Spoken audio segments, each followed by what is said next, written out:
पूनम की उस काली रात में रुमझुम शेरनी ने दिया एक ऐसे बेटे को जन्म जो पैदा होते ही अपने पैरों पर खड़ा हो गया।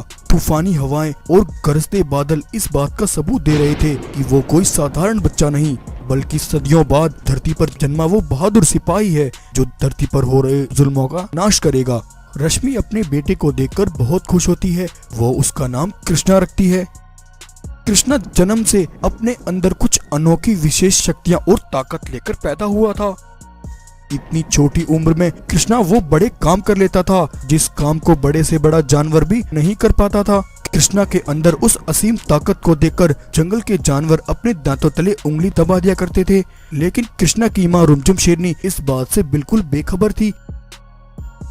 एक बार कुछ जानवर नदी का रुका हुआ पानी खोलने की कोशिश कर रहे थे। उन बड़े विशाल पत्थरों को देखकर सभी जानवर उनके आगे हार मान चुके थे। तभी कृष्णा वहां जाकर उन विशाल पत्थरों को रस्सियों से बांध देता है और अकेला ही उन विशाल पत्थरों को घसीटता हुआ नदी से बाहर निकाल फेंकता है। कृष्णा की ये बहादुरी देख सभी जानवर खुशी से झूम उठते हैं।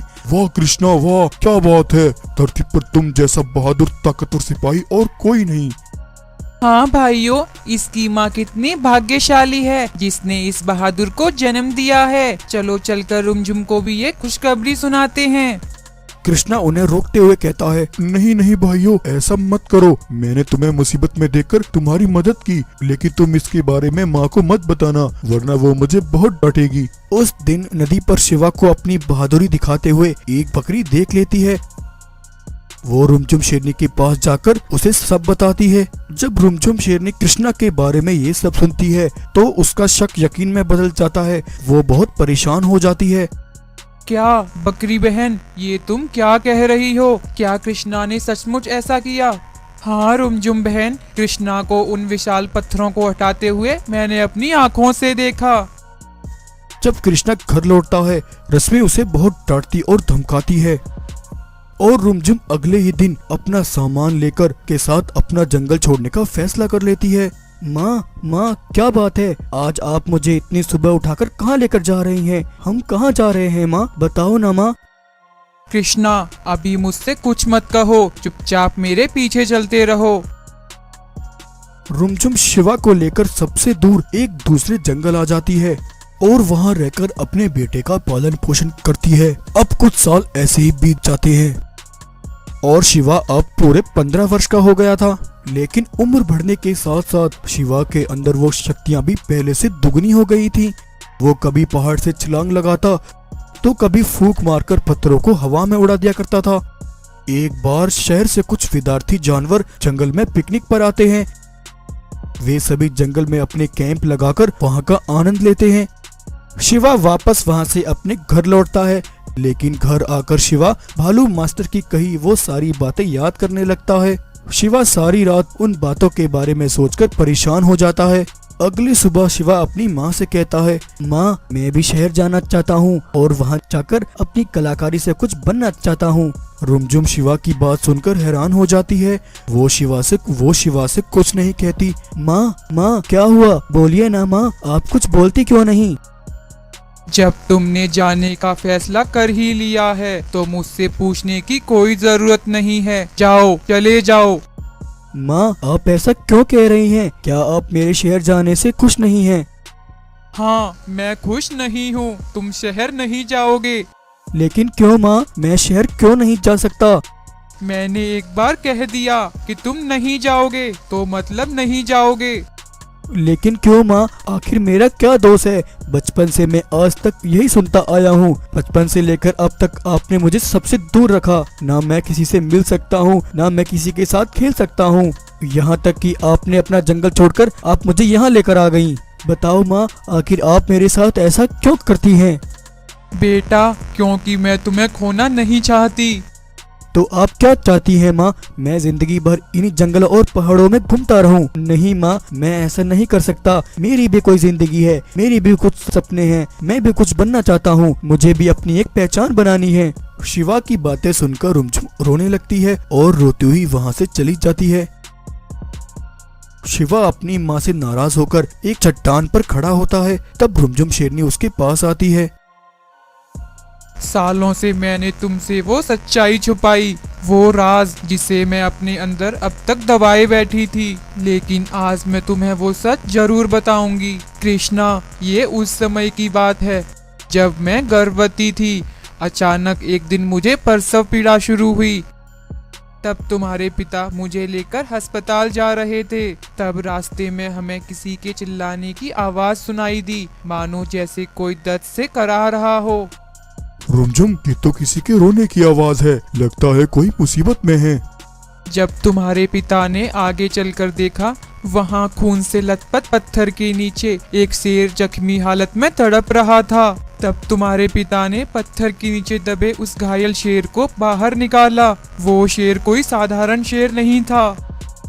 रघु, आज तुमने मेरी जान बचाकर मुझ पर एक एहसान किया है। तुम एक बहादुर और नेक दिल शेर हो। मैं एक जादुई शेर हूँ और अपनी आसमानी दुनिया में रहता हूँ। आज की इस स्वार्थ भरी दुनिया में कोई किसी की मदद नहीं करता, लेकिन आज तुमने मुझे एक नया जीवन दिया है। रघु, मैं तुम्हें अपनी कुछ खास शक्तियाँ देना चाहता हूँ। ये शक्तियाँ भविष्य में तुम्हें और तुम्हारे परिवार के बहुत काम आएंगी।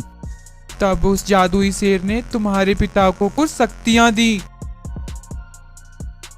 उन शक्तियों को पाकर तुम्हारे पिता बिल्कुल बदल गए। तुम्हारे पिता ने उन शक्तियों की मदद से जंगल के गरीब और मासूम जानवरों की मदद करना शुरू किया। थोड़े ही समय में तुम्हारे पिता गरीबों के मसीहा बन गए। तुम्हारे पिता वो कर सकते थे जो कोई आम जानवर सोच भी नहीं सकता था। कुछ ही समय में तुम्हारे पिता की शोहरत उनके जंगल से निकलकर दूर देशों में फैल गई। 7 समंदर पार तेजा नाम के एक बहुत बड़े व्यापारी ने तुम्हारे पिता को अपने पास बुलाया, क्योंकि उससे ठीक 2 दिन पहले तेजा के सिपाहियों ने उसे तुम्हारे पिता की अनोखी शक्तियों के बारे में बताया। तुम्हारे पिता समंदर पार तेजा से मिलने गए। आओ रघु, आओ, तुम्हें यहाँ देखकर बहुत खुशी हुई। मैंने तुम्हारी कलाकारी और शोहरत के बहुत अच्छे सुने हैं। रघु, मैंने एक ऐसा सपना देखा है जो अगर सच हो गया तो हम दुनिया की तकदीर और तस्वीर दोनों बदल सकते हैं, और उस सपने को सच करने के लिए मुझे तुम्हारी मदद चाहिए। तेजा, तुम्हारा वो सपना क्या है और तुम्हें उसे पूरा करने के लिए मेरी कैसी मदद चाहिए? रघु, मैं एक ऐसा कंप्यूटर बनाना चाहता हूँ जिससे हम भविष्य देख सकें। तुम्हारे पास जो अद्भुत शक्तियाँ हैं, हम उनकी मदद से ऐसा कर सकते हैं। सोचो, अगर वो भविष्य बताने वाला कंप्यूटर बनकर तैयार हो गया तो हम यहाँ पृथ्वी पर रहने वाले लाखों करोड़ों करीब मजलूम जानवरों की मदद कर सकते हैं और जंगल में आने वाली आपदाएं, तूफान, बाढ़, सूखा, इन सभी को रोक सकते हैं। हाँ तेजा, अगर रोक भी नहीं पाए तो हम उनके लिए कुछ उपाय कर सकते हैं। रघु, तो चलो फिर किस बात की देरी, हम अपने इस असीम सपने को पूरा करते हैं। पूरे 2 साल लगे और तुम्हारे पिता ने नामुमकिन काम को मुमकिन करके दिखाया। उन्होंने अपनी कलाकारी से भविष्य बताने वाला कंप्यूटर बनाकर तैयार किया। इधर तुम्हारा जन्म होने वाला था। मुझे प्रसव पीड़ा शुरू हो गई थी। तब उस दिन तुम्हारे पिता ने मुझे एक पत्र भिजवाया जिसमें उन्होंने लिखा, रुमझुम, ये दुनिया बहुत स्वार्थी है। यहाँ मेरी शक्तियों का गलत इस्तेमाल हुआ है। मैं जल्द अपने घर वापस लौट रहा हूँ। लेकिन तुम्हारे पिता लौटकर नहीं आए। कुछ दिन बाद तेजा के एक सिपाही ने आकर मुझे तुम्हारे पिता की एक दुर्घटना में हुई मौत की खबर दी। तुम्हारे पिता की खबर सुनकर मैं टूट गई, लेकिन जब तुम्हारा जन्म हुआ तो मुझे पता चला कि तुम भी अपने पिता की उन अद्भुत शक्तियों के साथ पैदा हुए हो। तब मैं बहुत डर गई। जो तुम्हारे पिता के साथ हुआ वो तुम्हारे साथ ना हो, इसलिए मैंने तुमने सबसे दूर रखा। मैं तुम्हारे पिता को पहले ही खो चुकी हूँ, लेकिन बेटा, मैं तुम्हें नहीं खोना चाहती। जब शिवा अपनी माँ से ये सब सुनता है तो उसे बहुत अफसोस होता है। तो ये था इस कहानी का पहला भाग। क्या रुमझुम शेरनी शिवा को शहर भेजने के लिए राजी हो पाती है या नहीं, और क्या शिवा शहर जा पाएगा, ये सब हम कहानी के अगले भाग में देखेंगे। अगर आपको ये स्टोरी अच्छी लगी हो तो वीडियो को लाइक करें, शेयर करें और ऐसे ही मजेदार कहानियाँ देखने के लिए हमारे चैनल को सब्सक्राइब करें।